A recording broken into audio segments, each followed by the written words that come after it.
Welcome back to Evil's Comics. This guy right here is Evil Mike, and I'm going to be reviewing Stephen King or Richard Bachman's The Long Walk. Before we get started on my review, please like, comment, subscribe on this guy's channel. It does help. Hit the bell. You never know when I'm going to be dropping videos, but it will keep you in tune. Mainly lately I've been doing live videos, but I have been dropping a few reviews here and there. I don't really have a schedule. It's all free. Doesn't cost you anything. Alright, so Richard Bachman's The Long Walk, one of his earlier books that he wrote, copyrighted in 1979. This version was in 1996, the version that I have. This was after he was outed as Richard Bachman and people found out he was Stephen King. So in the beginning of this book, he does have a foreword titled The Importance of Being Bachman. And he kind of explains, how that went down, what it meant to him, how it hurt him, that kind of thing. So a little backstory on the Bachman books. The Bachman books are supposedly some of his more vicious, more like, eviler, if you'll have it. They're darker stories. Most of them have been known not to have happy endings, kind of thing. I have not read a lot of Richard Bachman's books. I've read some, The Regulators, Thinner, but not a bunch of them. So I had found this one on the cheap and decided to read it. I knew very little about it, like the plot summary right before I read it.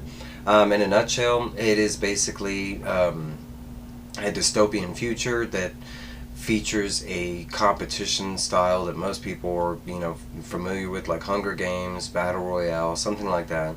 But basically, it's a competition that's set up by America, and it's the long walk, and they take 100 young boys, and they see out of those 100 who can walk the longest, and that is the competition, just to see which boy will outlast the other boys. My full review is I love this book. It was 370 pages of, horror, emotion. There was so many things I loved about this book. Honestly, it climbed my list of favorite Stephen King reads. This was so good, and I can't believe more people aren't talking about it. The idea is so simple. It's just a competition. They take these boys, but the more you find out about it, and it's done in these vague stints as you go through the book, because it's not explained right off the bat, what the prize is, what's the intention of why are these boys joining this competition, what do they get out of it, that kind of thing. And you go through the book and you ask yourself these things as you read. But I absolutely loved it. So this is going to be like my spoiler review, because I actually want to talk about it in full. So if you have not read this book and you want to, after hearing maybe the plot or something, click off now. I'm going to go into details. But basically we are with Ray Garrity. He's our main, or I wouldn't even say protagonist. This book doesn't really have an antagonist besides the walk itself, which you find out is a major antagonist in the book, because the premise is easy. And it's one of the things I love about this book was like, okay, it's a competition, you have these boys walking. And I myself walk a lot, every day I want to say just back and forth to work. It's a matter of like 16 miles, something like that.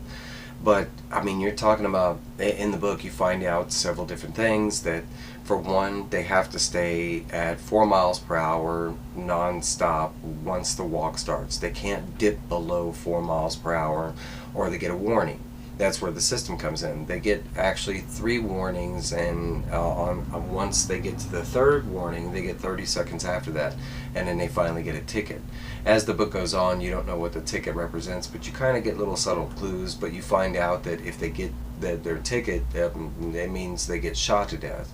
So that it paints a different picture. Not only are they competing for this prize, but you find out that if they lose, that it's actually death that they're facing. So once they started this journey, they can't stop. It's a, and you think about it. They only get 3 warnings, and at each warning, I think it's a 30-second interval. And you get, if you dip below down the speed, you get a warning. After that, 30 seconds starts counting, and you get another warning, 30 seconds. So maybe like a minute and a half you have up until they just straight up and shoot you. And the whole journey there's a squad of people behind you that have these, and they're explained to be like, one shot only needed type of guns, like massive carbon style guns.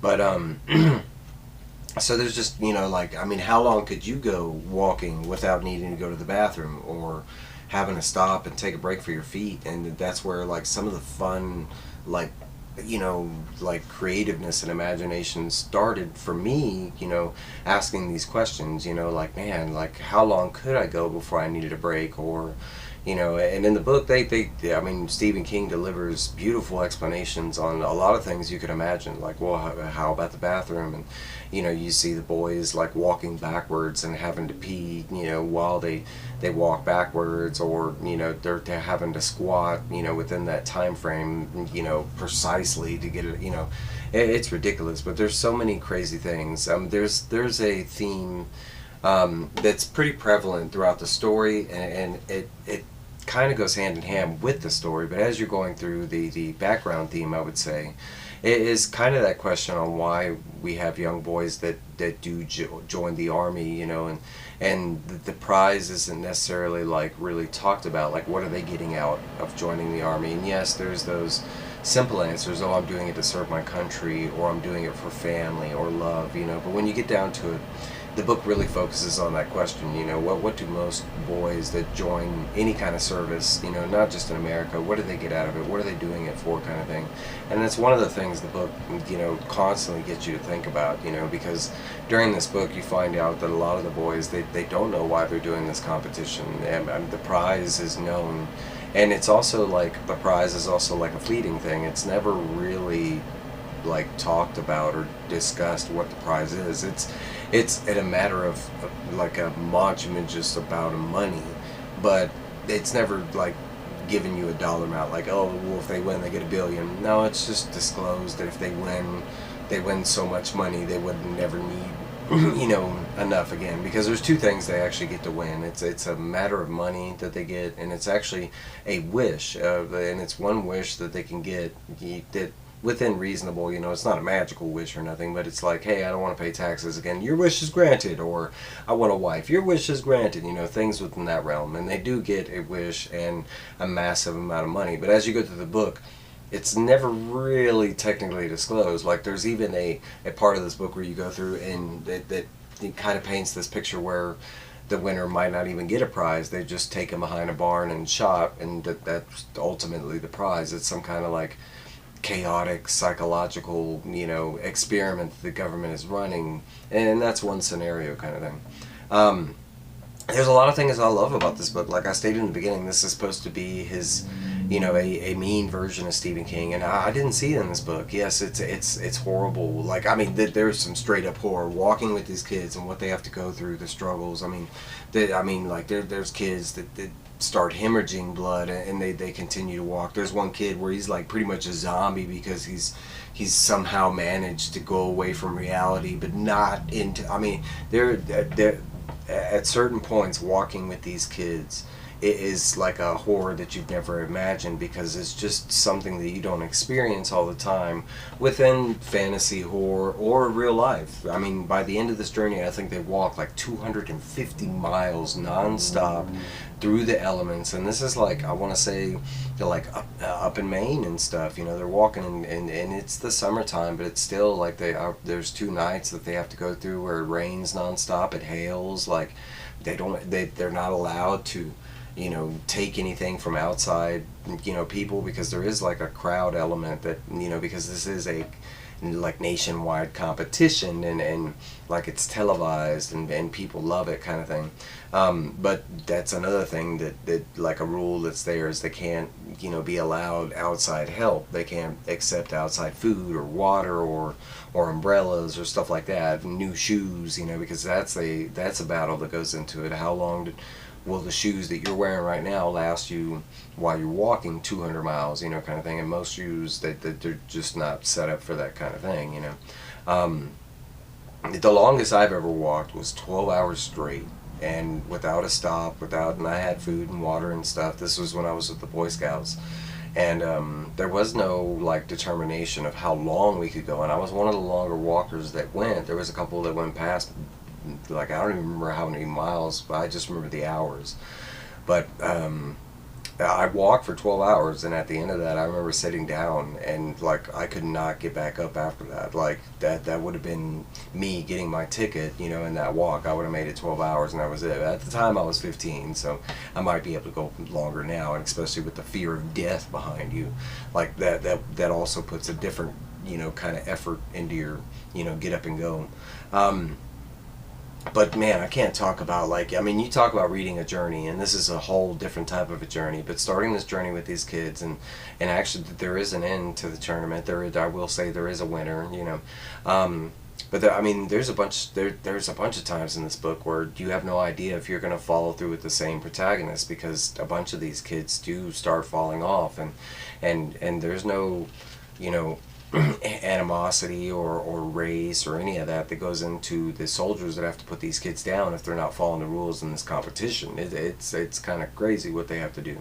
But man, this was an outstanding read. I mean, I could probably talk about this book on so many different levels, because it was just layered with levels, and this was one of his first books. I think he wrote this when he was, you know, going through college in Maine. You know, I want to say at the latest he might have been in his 20s, 21, something like this. And just the ideas that go into this, the quest that involves in this, just the ideas that spring up from the general idea of what will be involved in this style of competition is just phenomenal. It's so good. But this is my review. These are my thoughts. I could see how a lot of people would make it to this book and not like it. I mean, this is a horrific journey that these kids have to take, and when you go through the book, you find out most of the time that there is no reason that they're doing this. Some reasons it's pride, some it is the love of a woman, or the opposite, you know, the want of a love of a woman kind of thing. But ultimately, that's kind of one of the questions that this book gets you to ask is, you know, what are these kids even doing this for? You know, why would you even choose this path if you knew death was the ultimate end of the path? You know, there can only be one winner kind of thing, and even on that level, there's still some confusion on whether there is a winner kind of thing. But it was such a wonderful read. I mean, once I started, there was no, like, you know, right from the beginning, it's interesting. There's so many questions. I want to say this aligns to the world of Running Man, if you know that story. It feels very similar, that game style show, the way the government is set up in that, because this isn't a normal, like, government. They talk about having squads and different stuff like that. Being, you know, in this world, like, if they want you to be in the military, they just come and get you out of your home kind of thing, and you're in the military.